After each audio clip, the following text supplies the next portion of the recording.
Welcome to the Explainer. Today, we are breaking down the absolutely stunning and sudden overthrow of Sheikh Hasina.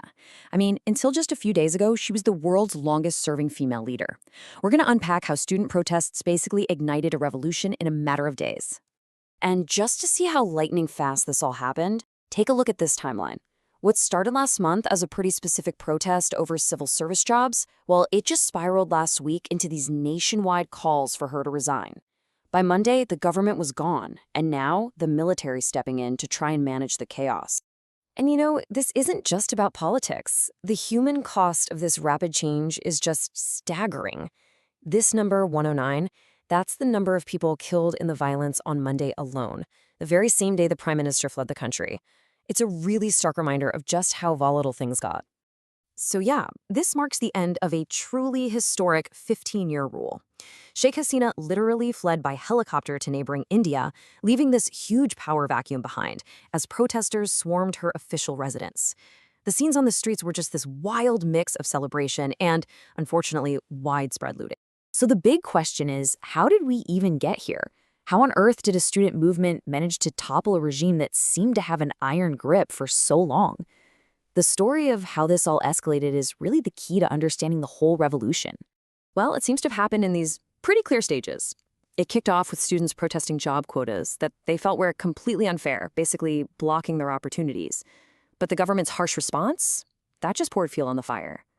And pretty soon, the demands shifted from, fixing the job system to demanding fundamental political change. It just became a movement the government could not contain.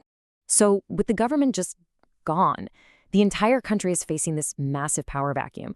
Law and order is, of course, the #1 concern, and there's just this deep uncertainty everywhere.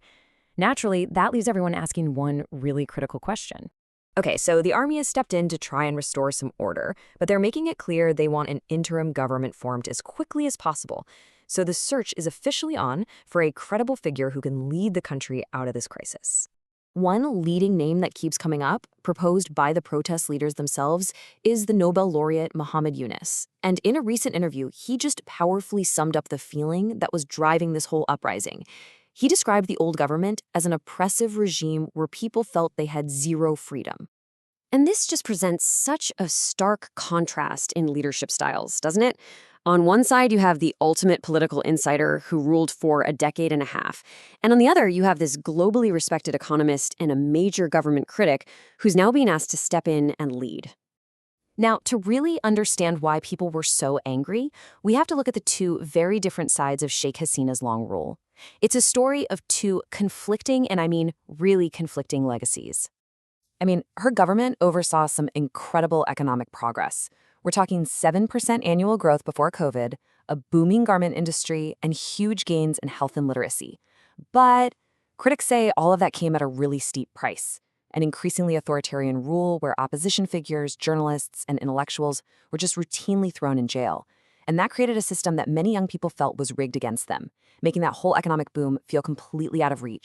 Now, this crisis isn't just a domestic issue for Bangladesh. Not at all.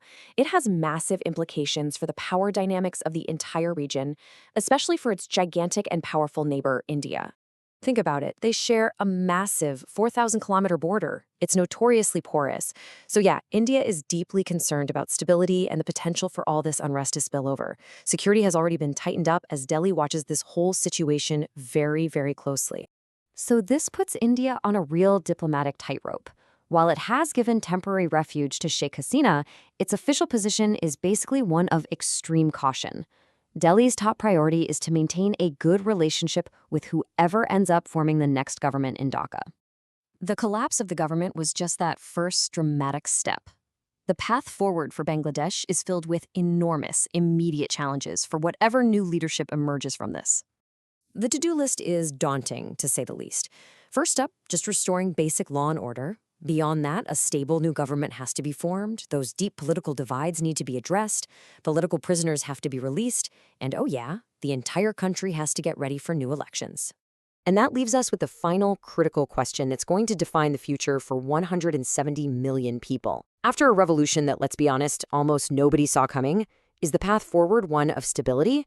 Or is this just the beginning of even more uncertainty? We'll definitely be watching to see what happens next.